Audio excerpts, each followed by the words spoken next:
नमस्कार, स्वागत है आपका न्यूज इंडिया में। मैं हूं आपके साथ उमंग माथुर। अब आइए बुलेटिन की शुरुआत करते हैं इस वक्त की कुछ प्रमुख खबरों के साथ। आपको बता दें कि उत्तर प्रदेश के कई जिलों में कोरोना के संदिग्ध मरीजों के गंगा और यमुना में तैरते मिले शवों से लोगों में अब खौफ का माहौल है।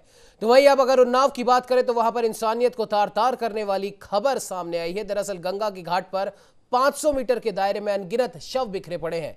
आपको बता दें कि उन्नाव के बक्सर में गंगा किनारे शवों को दफन किया जाता है, जहां हर दिन 100 से 150 शवों को लेकर लोग पहुंचते हैं और घाट के किनारे उन्हें दफन कर देते हैं। लेकिन अब हालात यह है कि जिन शवों को दफनाया गया है उन्हें आसपास के कुत्ते निकालकर बस्ती की तरफ ले जा रहे हैं, जिसके चलते हर जगह मानव अंग बिखरे पड़े हैं। तो वही मामले की सूचना मिलने पर प्रशासन की टीम मौके पर पहुंची, जिसके बाद यहां रेत में कई शव उन्हें दफन मिले। जहां घटना को लेकर जिलाधिकारी ने कहा कि हमारी टीम को गंगा नदी से दूर रेत में कई शव दफन मिले हैं और अभी और शवों की तलाश की जा रही है। ऐसा करने वालों के खिलाफ सख्त से सख्त कार्रवाई की जाएगी। आपको बता दें कि उत्तर प्रदेश के उन्नाव में गंगा घाट से इस सदी की सबसे भयावह तस्वीर सामने आ रही है और हालात आपको बता दें कि 1918 के स्पेनिश फ्लू से भी बदतर नजर आ रहे हैं। उन्नाव के बक्सर में गंगा किनारे महज 500 मीटर में अनगिनत लाशें दफन हैं। आपको बता दें कि बक्सर घाट से कुछ ही दूरी पर बीघापुर में हर रोज घाट से लाशों को खींचकर कुत्ते बस्ती तक ले आते हैं। गंगा किनारे इस घाट पर जहां तक नजरें जाती है वहां तक आपको PPE kit, mask, dead body के कवर ही दिखेंगे। उन्नाव के साथ साथ फतेहपुर जिले के लोग भी शवों का अंतिम संस्कार करने पहुंचते हैं। तो इस खबर पर ज्यादा जानकारी के लिए हमारे साथ उत्तर प्रदेश से resident editor doctor Chandrasen Verma phone line पे जुड़ चुके हैं। चंद्रसेन जी, बहुत ही हम कह सकते हैं कि दिल दहला देने वाली ये खबर सामने आ रही है। अभी कुछ ही दिन पहले हमने इस पर चर्चा भी करी थी। बिहार और उत्तर प्रदेश के गंगा घाट के किनारे की ये तस्वीर है। उत्तर प्रदेश वाले बिहार पर आरोप लगा रहे हैं, बिहार वाले उत्तर प्रदेश पर आरोप लगा रहे हैं। हालांकि जांच अभी भी चल रही है और जांच में सामने आ रहा है कि कुछ नाव चलाने वाले जो मल्लाह हैं वो लोगों से सौदा करके शव नदी में डाल रहे हैं, लेकिन उसके बाद में नदी किनारे जो शव पहुंच रहे हैं उन्हें अब प्रशासन की पहल पर उन्हें दफन किया जा रहा है। हालात यह है कि रोज 100 से 150 शव वहां पर अंतिम क्रिया के लिए आते हैं और जिन्हें लकड़ियां नसीब हो जाती हैं उनका तो दाह संस्कार कर दिया जाता है, बाकियों को दफना दिया जाता है। अब हालात यह है कि वहां पर मौजूद जो पशु है वो उन शवों को नोच रहे हैं। उन शवों की अंतिम गति तो नहीं हो रही लेकिन दुर्गति हो रही है। क्या कहना चाहेंगे सर?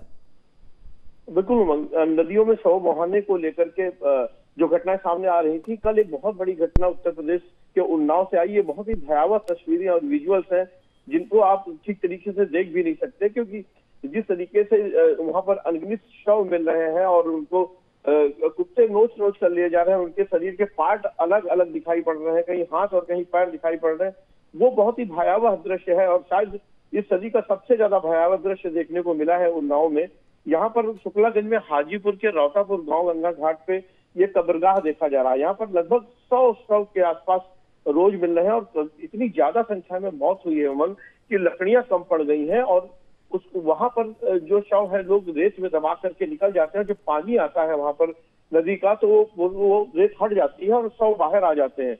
उसको ये एक बहुत अजीब तरह का देखने को मिला कि शासन प्रशासन ने अभी तक ध्यान नहीं दिया। जब विजुअल्स और मीडिया में सब चीजें चलने लगी तब वहां पर इन लोगों ने ध्यान दिया। कोरोना संक्रमण के कारण जो बॉडी ले जाते हैं वहां पर शमशान गृह या कब्रिस्तान में, उससे संक्रमण का फैलना बहुत होता है। लेकिन अगर जिस तरीके से विजुअल्स न्यूज इंडिया के पास हमारे पास आए हैं उनको देखकर लगता है कि कितनी भयावह त्रासदी है और किस तरीके से लोगों की जानें जा रही। हालांकि सरकारी जो आंकड़े हैं वो नहीं दिखाते, सरकारी फाइलें हैं वो गुलाबी दिखाई दे रही हैं।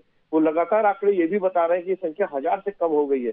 लेकिन जिस तरीके से उन्नाव जैसी छोटी जगह पे इस तरह की घटनाएं सामने आती है, इतने ज्यादा मात्रा में शव निकल रहे हैं, ये अपने आप में सोचने की बात है कि सरकार जो बता रही वो आंकड़े सही है, जो वास्तविकता हम देख रहे हैं वो सही है। उमंग, सबसे बड़ी बात यहां पर यह भी देखी जा रही है कि ये तो उन्नाव का मामला है। बक्सर की भी अगर बात करें चंद्रसेन जी, तो वहां पर भी जिला प्रशासन ने उत्तर प्रदेश की सीमा में घुसकर पता लगाया था कि गाजीपुर थाना क्षेत्र से लाशों को गंगा में प्रवाहित किया जा रहा है और फिर वो लाशें महादेवा घाट सहित बक्सर जिले में आकर फैल जाती हैं। और इसके लिए बक्सर प्रशासन ने नदी पर एक हम कह सकते हैं गुप्त अभियान भी चलाया और पहले दिन 8 शव मिले। और ये सामने आ रहा है कि वहां पर जो नाव चलाने वाले जो मल्लाह हैं वो लोगों के साथ में सौदा करते हैं और और वो लोग नदी में शवों को डाल देते हैं। अब इस प्रकार की हरकतें वहां पर हो रही है तो जाहिर सी बात है चंद्रसेन जी, वहां पर लोग भी मजबूर हैं, क्योंकि बात घुमा फिराकर वही आती है कि प्रशासन की उदासीनता, क्योंकि ये खबर कोई आज की तो है नहीं, हमने पहले भी इसके बारे में चर्चा करी है। और जो पहले जो शव गंगा घाट पर बहकर आए थे वो 4 से 5 दिन पुराने बताए जा रहे थे। इसका मतलब ये घटना घटे हुए कम से कम हम कह सकते हैं कि 8 से 10 दिन हो चुके हैं। उसके बाद भी रोजाना इस तरह के नजारे मिलना, नदी किनारे शवों को दफना देना, नदी किनारे जो नाविक रहते हैं, मल्लाह रहते हैं, उनको पकड़ा जा रहा है, जो लाशों का सौदा करके उन्हें नदी में डाल देते हैं। तो प्रशासन की नींद अब जाकर खुली है जब बड़े पैमाने पर ये शव मिल रहे हैं। तो पहले क्या प्रशासन सो रहा था चंद्रसेन जी? बिल्कुल, देखिए निश्चित तौर से प्रशासन की ये नाकामी कही जाएगी कि जिस तरीके से उत्तर प्रदेश में, जैसे मैंने बताया, 3 बड़ी नदियां हैं, गंगा, यमुना और गोमती, लगातार वहां पर शवों की संख्या बढ़ती जा रही। ग्रामीण इलाकों में जैसे ही संक्रमण की संख्या बढ़ती है वैसे ही मौतों की संख्या बढ़ जाती है। वहां पर लोग या तो तालाब के किनारे दफन कर देते हैं या उन आगों हिंदू रीति रिवाज के संस्कार के हिसाब से करते हैं, लेकिन इतनी ज्यादा मात्रा में उमंग शव निकल रहे हैं कि लकड़ियां कम पड़ गई हैं।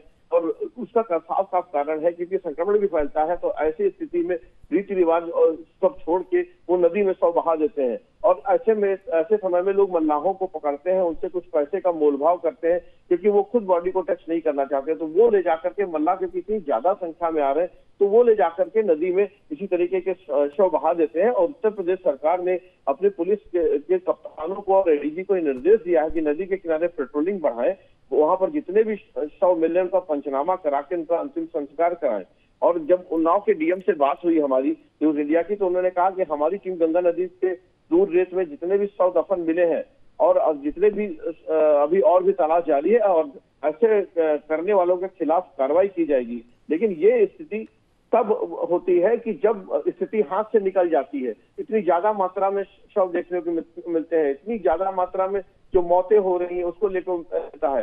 सरकार एक तरीके से कोरोना के संक्रमण रोकने का प्रयास करती है, लेकिन वो ये भूल जाती है कि जो डेड बॉडी होती है, जो ये शव होते हैं, इनसे भी कोरोना का संक्रमण फैल रहा है। विजुअल्स देखिए कितने भयावह विजुअल्स हैं। ये विजुअल्स आम आदमी देख भी नहीं सकता, हृदय द्रवित हो जाता है कि जिस तरीके से अंतिम संस्कार होना चाहिए, जिस तरीके से शासन को आगे आना चाहिए था, जिस तरीके से लोगों का बचाव होना चाहिए था, वो नहीं, पूरा नाकाम रहा है ये पूरा प्रशासन। जब पूरी मीडिया में खबरें आ जाती हैं, जब शवों की संख्या अधिकतम हो जाती है, जब स्थिति हाथ से निकल जाती है, तब प्रशासन जगता है। पिछले 10 दिन से आप न्यूज इंडिया पे ये खबर प्रमुखता से हम लोग चला रहे हैं कि जितनी भी नदियां हैं वहां पर इस तरह के शव देखने को मिल रहे हैं। नदियों के किनारे इस तरह के शव देखने को मिल रहे हैं, कब्रिस्तान में इस तरह के शव देखने को मिल रहे हैं, तो वो जो आधे जले हुए शव भी देखने को मिल रहे हैं। तो 10 दिन से जब लगातार खबर चलाने के बाद भी कोई कार्रवाई नहीं होती, तो इसी तरीके का मंजर देखने को मिलता है जैसा उन्नाव में मंजर देखने को मिला है। उमंग, बिल्कुल चंद्रसेन जी, और जाहिर सी बात है जिस प्रकार से प्रशासनिक लापरवाही सामने आ रही है, इसे हम प्रशासन की लापरवाही ही मानेंगे, क्योंकि ग्रामीण लोगों के ऊपर सब कुछ थोप देना वो कहीं से कहीं तक उचित नहीं है। क्योंकि जैसा कि हमने कल भी बात करी थी, शहरी क्षेत्र की अगर हम बात करें चंद्रसेन जी, तो शहरी क्षेत्र में बड़े पैमाने पर एक अभियान चलाया जा रहा है। कोरोना गाइडलाइन के तहत जानकारियां दी जा रही हैं अलग अलग माध्यम से, और अगर किसी भी परिवार में कोरोना से किसी व्यक्ति की मृत्यु होती है तो उसके बाद में क्या कुछ करना है उस बारे में जानकारी दी जा रही है। लेकिन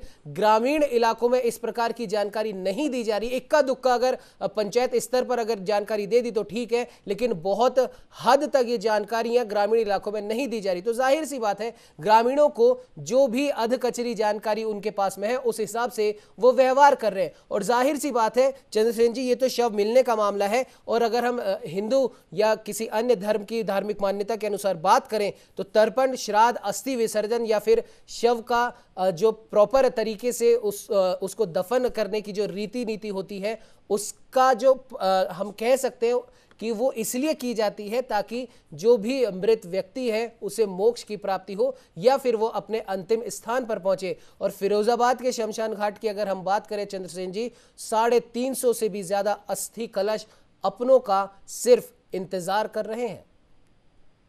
बिल्कुल वांग, आपने सही कहा, स्थिति हाथ से निकलती हुई दिखाई पड़ रही है और प्रशासन आंकड़ों की बाजीगरी में व्यस्त है और एक राज्य दूसरे राज्य पर लाशों का बोझ थोप रहा है। जैसे कि अभी आपने बताया बक्सर में कि उत्तर प्रदेश से जो मल्लाह हैं वो लाशों को प्रवाहित कर देते हैं, जो मकसद की ओर जाते हैं। इसी तरीके से कोई भी राज्य लाशों का बोझ, लाशों की गिनती नहीं बढ़ाना चाहता।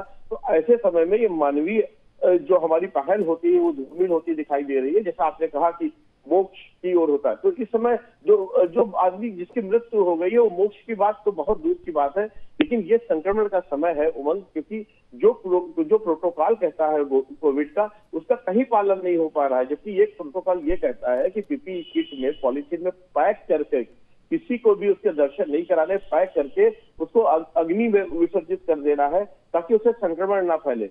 लेकिन ये स्थिति इतनी भयावह है कि यहाँ पीपीई किट तो दूर की बात है कि शव खुले में पड़े हुए हैं, आधे जले हुए पड़े हैं, नदियों में बह रहे हैं, जिनसे संक्रमण किस मात्रा में जाएगा। और तीसरी लहर अभी कोरोना है, तो ये जो दूसरी लहर है इसमें पता नहीं कितनी जाने जाएंगे और तीसरी लहर में स्थिति क्या होगी, ये सोचने के लिए हम विवश है। और प्रशासन की जो स्थिति है वो सिर्फ आंकड़ों की बाजीगरी में व्यस्त है। एक राज्य दूसरे के राज्य में शव भेजने की बाजीगरी में व्यस्त है। सिर्फ आंकड़ों की बाजीगरी चल रही है, सिर्फ फाइलों को मजबूत किया जा रहा है, सिर्फ फाइलों को गुलाबी दिखाया जा रहा है, सिर्फ आंकड़ों से मौसम सुहाना बताया जा रहा है, लेकिन वास्तविकता कुछ और है उमंग। बिल्कुल चंद्रसेन जी, बिल्कुल आपने सही कहा कि वास्तविकता कुछ और है और इस वास्तविकता से शायद शासन प्रशासन रूबरू नहीं होना चाहता। और जैसा कि आपने भी बताया कि इन लाशों का बोझ कोई भी राज्य सरकार अपने ऊपर नहीं लेना चाहती और इसीलिए शायद लीपापोती की जा रही है, एक दूसरे के ऊपर आरोप प्रत्यारोप